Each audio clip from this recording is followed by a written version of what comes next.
Welcome to the Playbook for Modern Learning, where we are here to help you navigate what success means for your children in today's world. This podcast is brought to you by VIPKid and Fortis Education, leaders in innovative learning solutions designed to support today's students in a rapidly changing world. Hi, I'm Dr. Neil Hopkin. I'm Director of Education at Fortis Education in Dubai. Christina Botello with VIP Teachers Global Partnership US Division. I'm so happy to spend some time with you discussing all things language and education. Christina, that's really kind of you. Thank you. I'm looking forward to it. So I would like to start off by just sharing a little bit of my experience as a bilingual student in the United States school system. At home with my grandparents who spoke Spanish, we celebrated with pan dulce and cafecito, and we laughed over Mexican wrestling luchadores. But for the school system in the 80s, English only was still the practice despite recent policies.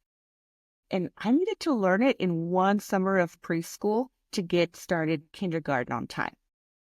But like in many countries, the issue of English learning in the United States is steeped in political and cultural overtones, with polarizing perspectives of oppression, assimilation, duality of language and self. And as a student, that greatly impacted my self-actualization. But I think since then, I've decidedly embraced being bilingual because the doors opened by bilingualism in my personal journey have outnumbered the stumbling blocks. And I feel that as many societies move purposefully into globalization and multilingualism, having a language that unlocks so much information, connection, and opportunities for professional success is so powerful. And more importantly, it's an empowering skill to have. For me, leading British schools, of course, what I've seen is that many of the people that come to the schools are wanting to learn English. That was the reason they chose that school, because it was a British school rather than the American school or the French school or the something else school. They wanted to come and learn English, quote unquote, from mother tongue speakers. And I think that's been quite a humbling experience for me to see the journey that many children have been on when they're trying to acquire a skill that they definitely believe is going to be useful for the future.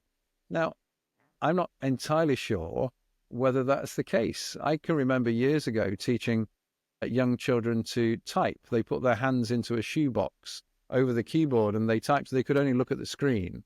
I thought I was giving them a gift for life because they could touch type.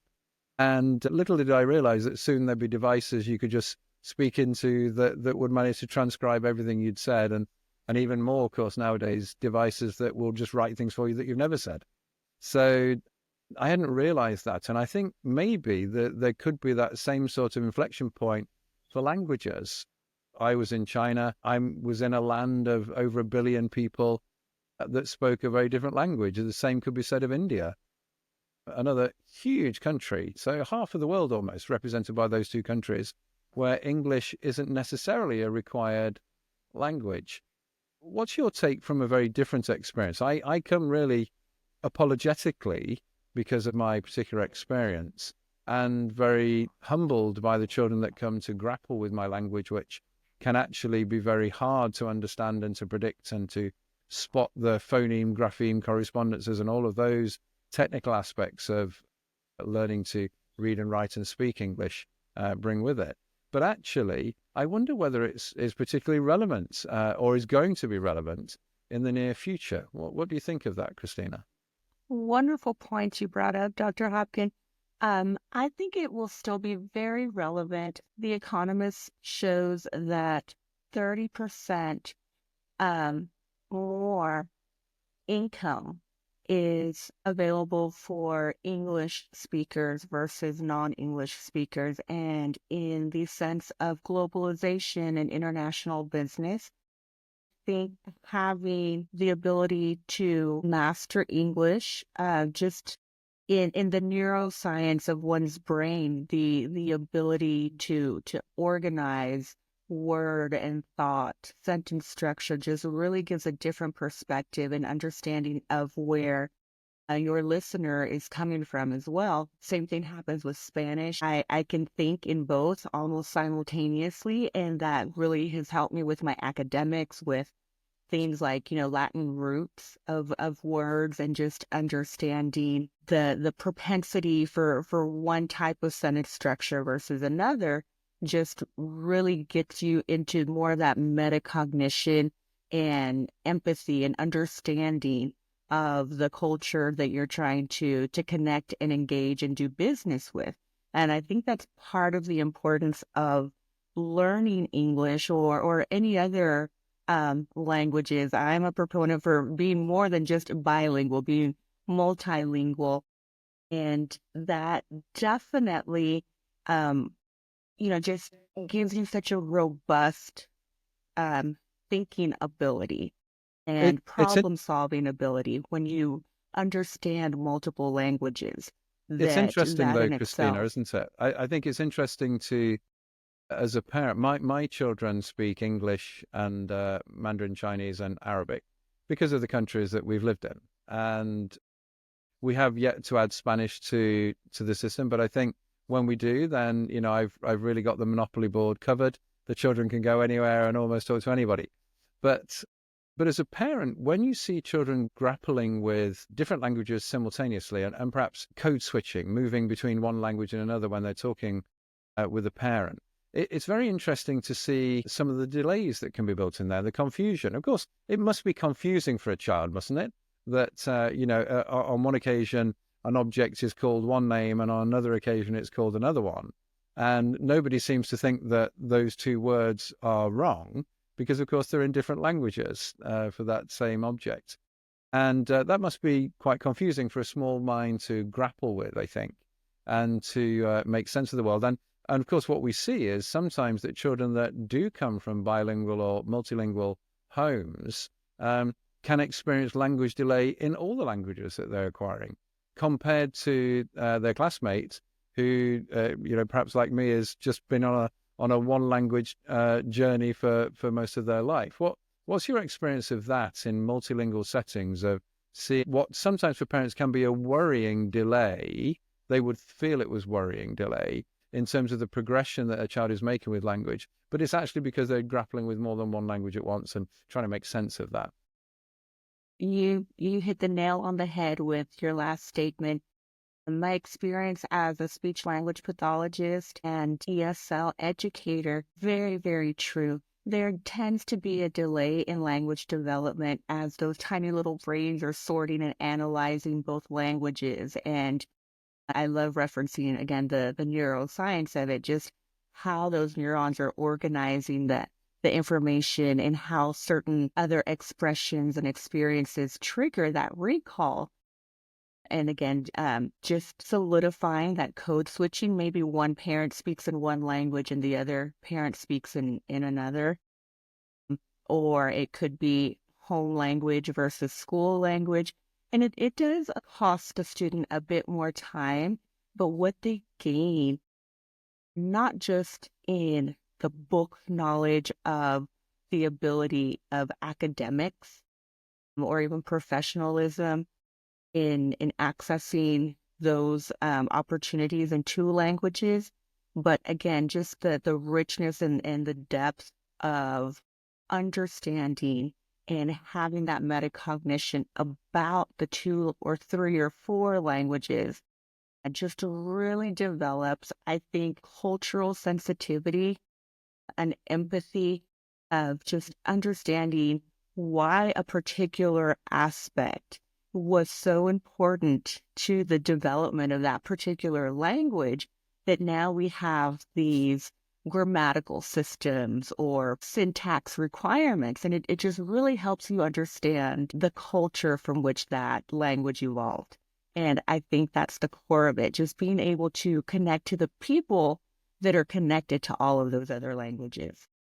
It's very interesting, isn't it? Because I spent a lot of my life traveling to Japan because throughout all of my childhood, I practiced karate. And so it was a great opportunity to explore that. And I was fascinated to find that when I encountered the Japanese language, even around number, it was set up to help children succeed. So 24 in Japanese is nijushi, which is ni meaning 2, and ju meaning 10, and shi meaning 4. And so you can see in the language and the way it's set out that actually a child understands that 24 is 2 tens and 4, as opposed to a poor English child having to struggle through the English language, where they have to understand that 20, well, first of all, 20 is not 20. And so, sometimes my own children would, as they were learning to count, would say 18, 19, 20, because it sounds similar. First of all, you have to be able to distinguish and hear that. But also, there's nothing in the word 20 which actually particularly helps you understand that it's 2 tens. At a child level, obviously, we can perhaps have a little look at the derivation of the word and figure it out as adults, but actually as a child, you can't. Whereas over there in Japan, they were cracking through their numbers and understanding exactly what place value was and how numbers were built up. And I was fascinated then, when I was a school leader in China, to see that there's a very similar system, of course, and that suddenly we find that Chinese children seem to be much better at maths, perhaps, than some European origin children. And is that because the way the language is built? I mean, I think you've been talking a little, Christina, about the metacognitive benefits of learning another language. And in the attempt to be controversial, I've said, well, of course, it does lead to a slowing down. But you, I think, successfully rebuffed that possibility and said, well, look, some of the benefits in the long term are going to definitely prove to be there. But I wonder whether actually children encountering other number systems might actually not be a long-term benefit, but a short-term benefit. That perhaps if part of your learning journey is encountering other languages, you understand perhaps a little bit more about other subjects, such as mathematics. It might be that there's a short-term benefit to studying other languages, not just English language learning, of course, but perhaps learning Chinese, for instance. I wholeheartedly agree. I think sometimes even just a minimal exposure, just with your explanation about the particular number, just really opened your eyes and hopefully your curiosity to learn more and to understand that there are so many different perspectives and ways of rationalizing, ways of being artistic, and it all has meaning. And for myself, Spanish has always been my language of passion. I'm going to argue with you in Spanish. That's the songs I'm going to sing when I have a broken heart. That's the language I pray in. Having to mix that with English, what I consider my language of power, because it provides me professional opportunities to feel successful and self-actualize as a professional. And the blending of that passion and the power language, I think is just so robust and so rewarding that I feel every student should have that opportunity to connect to a common language. Right now, that language of power is the English language. Who knows? 20, 30 years, it may be a different language that our future colleagues are having a similar discussion about if their students in their countries should pursue expertise and mastery and domination of that particular language set. I think you bring up a very interesting point there, especially in my context where I spend my professional life in very diverse communities. The schools that I work with have over 90 different populations and not quite as many languages, but nearly. And so, of course, the role of English within that is one that is not entirely straightforward. So although you're right, there's a sense in which the English language perhaps has commercial and political cachet. It's very clearly a very useful language for people to have globally. However, historically, it's not without its own issues. And there are some members of our communities that will regard English as a language of oppression or of colonialism, and it comes charged with a certain edge to it. That means that the way in which we deliver it, the way in which we put forward English language learning has to be done very sensitively. Because for some people, being taught English represents more than just gaining access to a language which enables them to connect with other communities. It's actually buying into a culture, a language of people that perhaps in years gone by have invaded their homeland or have colonized their homeland, and perhaps try to say in some sense, hey, our language is now your language. Well, it never used to be, and yet now here I am at school and it's being promoted as the golden standard of what you should learn. Language learning is very difficult, isn't it? It embodies not just a lingua franca, a sort of a transactional discourse, but it also represents a lot of history. And I think the use of language in that way, as you say, it was interesting to hear you talking about your power language. And instantly I could feel from within my context here that, yes, English might be a power language, but that's not necessarily something which everybody will perceive positively. Very, very excellent points. It makes me think of an instance as an ESL teacher, and this was in an elementary school setting. I had a student, Maria, and she was one of my top students, and she worked tirelessly to perfect her English. But I could tell there was still almost a bit of a sadness to her. And finally, she tells me, Miss, I just want to sound like you. And it broke my heart that what she considered successful or mastery of English was to lose her accent, which I saw as a badge of just her resilience and her cultural identity.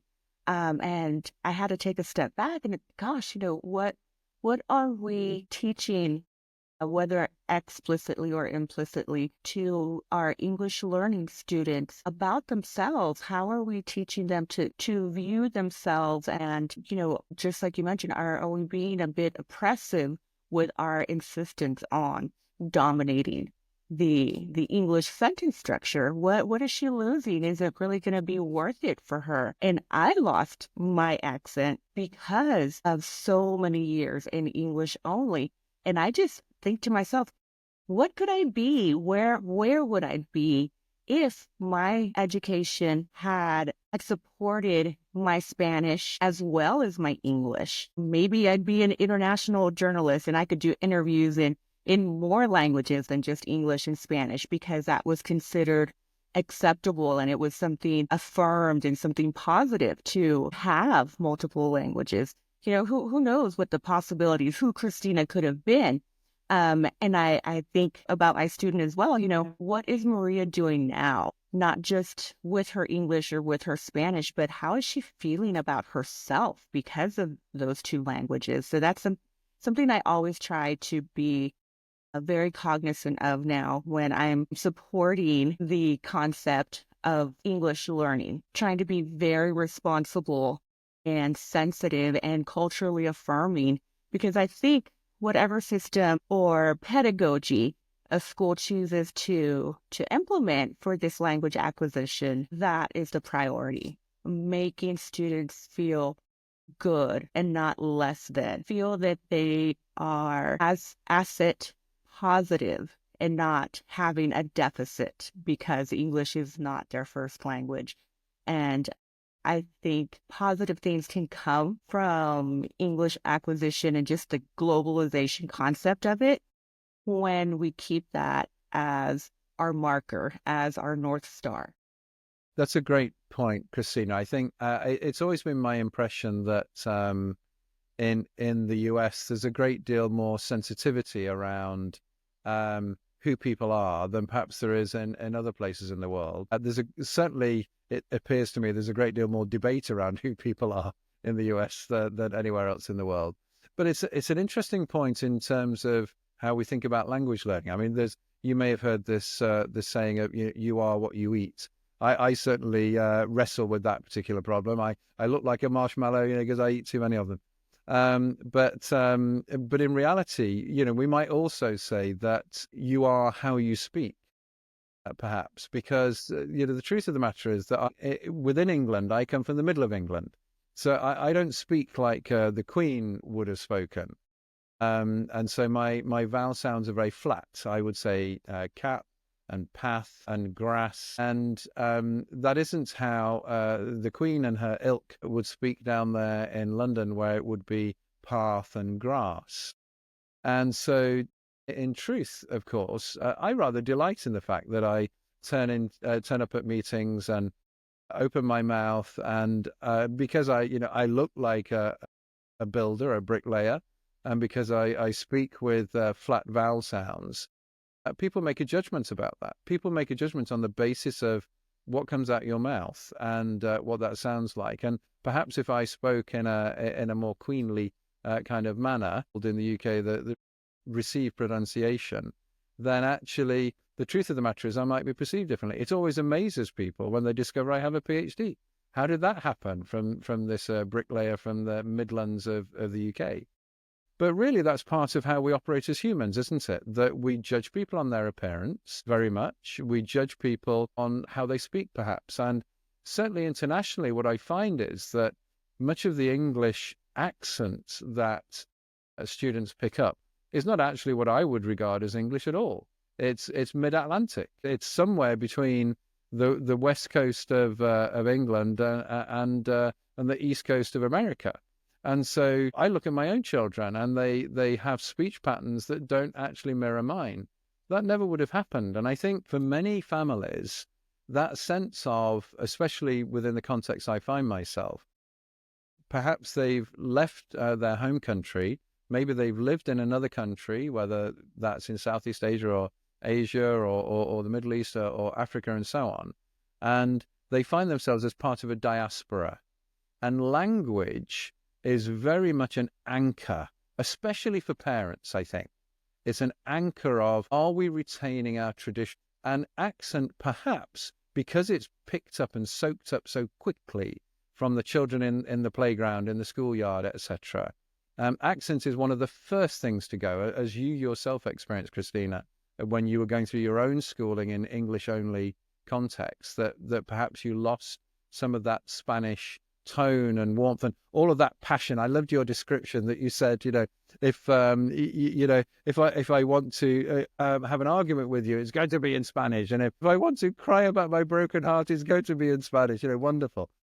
So typically Spanish sentiments that I would see as stereotypically saying, oh yes, that's a very sort of Latin, hot-blooded way of talking about things. Well, actually, as soon as the parents see that accent going, then they worry that actually that sentiment, that identity of who their child is, their third culture child perhaps is, they see that maybe that's going, and there's a dilution of who are we. And so I think language learning and the process of language learning is critically important to family identity and family heritage, even if as a child you perhaps have never even been to your parents' home country, but you identify as being from that culture. What are your concerns and what are your worries about that whole notion of the diaspora and whether it should be maintained through language, or whether actually we should allow the generations of children that follow on from us to actually assimilate much more into where they find themselves and the role of language in either of those decisions? Where are you on that, Christina? That actually is something I am living now. I am a grandmother, and You my don't look old enough grandchildren. to be a grandmother, Christina. Thank you. You're just showing off now. Okay. Yes. Yeah. So my grandchildren now, and they are mixed race. They are Latino and Anglo, and I feel even exactly that. Like, oh, we're gonna have like this cultural disconnect. I know for myself as a student, I have the colors, I have the features of a Latina. I could maybe pass for another culture that also tends to be more on the brown side. But I seriously doubt I could ever pull off saying that I were just pure Anglo. So for me, holding on to my Spanish was almost my form of resisting assimilation to an extent. But then, of course, the good girl, the good student component of that took over, and I just made sure that I worked hard on the English component of it. But now for my grandkids, so they speak predominantly English, but when they play with their toys, they sing the little lullabies in Spanish to their dolls. Our cuisine, at least 3, 4 evenings when I'm babysitting, it's going to be a Mexican or Spanish dish, and they can say it with the proper rolling of the R and the trills and things like that. So it's so important to continue that cultural connection, those links to the generations. But when they're in school, I don't know what's going to happen. I mean, it's If interesting, isn't it, Christina? Because I think, in many respects, not by anything by the children's own design, they find themselves in a bit of a tricky situation because perhaps they are maybe a generation or two removed from the home country, and in many respects would regard themselves as very much part of wherever they are now living. I can think back to my childhood. I had many close Indian friends. The UK and India often has a transfer of people between the two countries, but many Indians would come to the UK. And there was one, Kuldeep, his name was, one fantastic guy that had gone through his whole schooling with me, but his family owned a few businesses, as is often the way with Indian families that had moved to the UK. And the Indian culture was that everybody had to work. Everybody was working all the time, very strong work ethic. But actually, nobody had their own money. It was all given to the father of the house, and the father of the house divided it up. And there was a very strong pecking order of who was going to get what and when. And I can remember when Kuldeep was getting close to 17, which is the age that you could start to drive in the UK, that he was very eager to get a car. And he knew that he'd been working very hard for the family in various little after-school jobs and weekend things and so on for a long time. But he was told very clearly by his father that he was seventh on the list of items of things that were going to be bought. And I can remember him really struggling with that as a concept, largely because he and I felt culturally indistinguishable. We'd had the same experiences, we'd played on the same football teams, we'd sung the same songs of heartbreak, Christina. All of those things had happened for us. We felt indistinguishable, this Indian heritage boy and myself. And yet he was suddenly stubbing his toe against a cultural paradigm for the way that earned money was distributed amongst the family. And I think the role of language teaching in that particular context must be very difficult, because if you're trying to convey a language, it's very difficult to convey that without all of the cultural heritage that comes with it. And in some respects, if you're trying to teach English with any integrity to children that are acquiring English, then that comes with a lot of cultural understanding to really help to enrich the child's understanding of what the language is all about. But if the child that's acquiring English, if their own cultural heritage is different, then suddenly the child finds themselves where the two oceans are meeting and finding that they won't quite mix, because I have a home context which has a particular cultural set of values that I haven't lived day to day, but I'm definitely living with when I'm at home, on the one hand. And then on the other hand, I've got this language that I'm acquiring, but actually, can I fully buy into the language and the way it works and the nuances of English? Because actually, I'm not at liberty to fully embrace, or in fact, maybe I don't even want to fully embrace the cultural values that come with the language that I'm being taught. It's difficult, isn't it? I think the language teacher's role is very difficult, because how do you make sure that you don't get that wrong, and that you don't, you make sure that you're playing to what the family wants and what the child wants. They may not be the same things. So true, so true. I think of a student I had, and it was actually from my very first student teaching year, that the home language was Spanish only. This student was just very, very um, just gifted in understanding language. He went on, gosh, it's been maybe about 10 years since I've heard from him, but he went on to work in a multinational company, and he was super smart in my classroom, but one of just the biggest stinkers on the playground. But I guess we should call that a leadership skill. Just was able to have great conversations with him when he would reach back after he graduated, and he thanked me for helping him to learn English, because that was the key that unlocked his door to have that multinational opportunity, but not just in the business sense. He shared how proud he was to be a native Spanish speaker. And he felt he was doing his part to represent Latinos and the Latino culture, particularly the Americanized version of that, which that's a whole other podcast. But he took it as a responsibility almost to just be a gracious and a successful steward of that cultural identity and that lineage, to the point now, I don't remember his exact title within his department, but now he oversees internships. And so he makes sure that his company created a program that would attract students that are either immigrant background or non-native English speakers, students from other countries, things like that, what we often refer to as the marginalized student.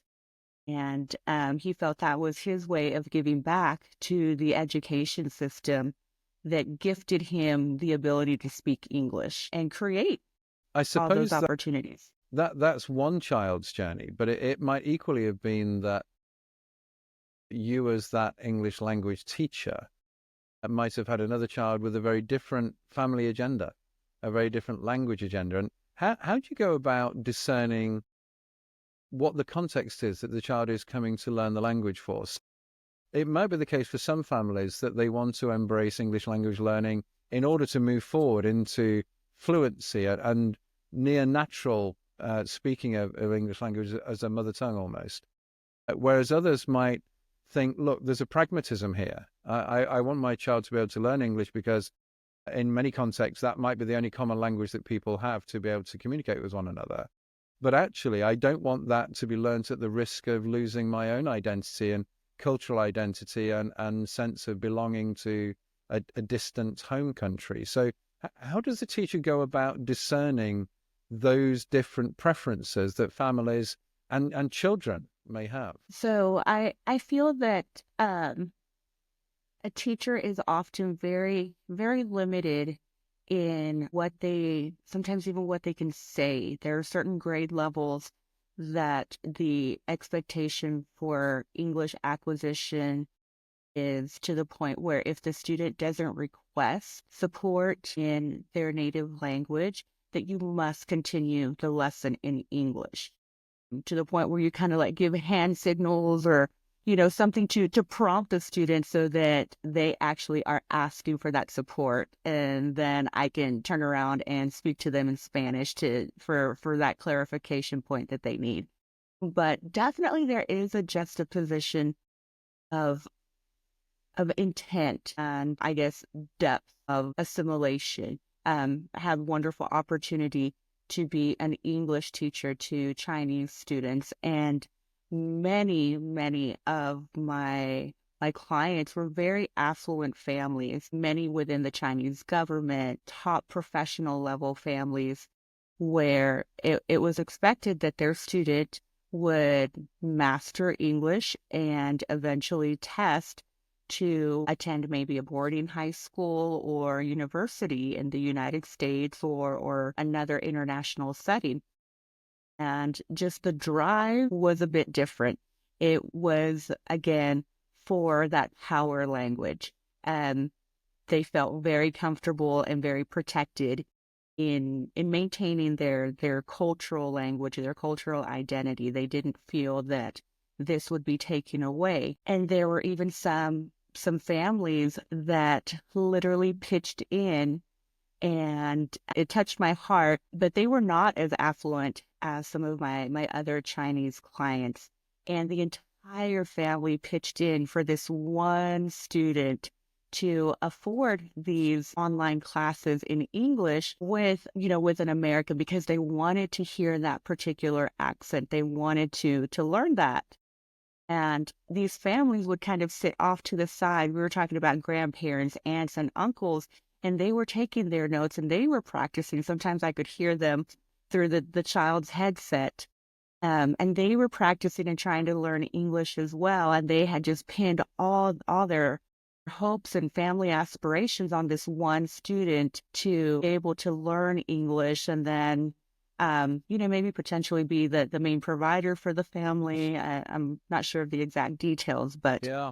that was definitely the sentiment of it. I guess in many ways, Christina, that's a nice point to end on, because what we see is that language lies at the heart of a family, and that everybody, whether they are actually the language learner themselves directly or not, can still benefit from engaging with that language. And that also, for many parents involved in the journey going forward, we see language as a source of hope for development for children, progress, and for better connectivity with people across the world, wherever they are. What better place to end on, apart from, of course, your passionate songs of lament and joy, Christina, from your own cultural heritage. So thank you very much for talking with me today. I've really enjoyed exchanging ideas and perspectives from our different points in the globe on our one common interest, which is the love of learning, and particularly of learning languages. Thank you so much for a wonderful conversation. Thank you for listening. For more information, please visit www.vipkid.com and www.fortiseducation.com.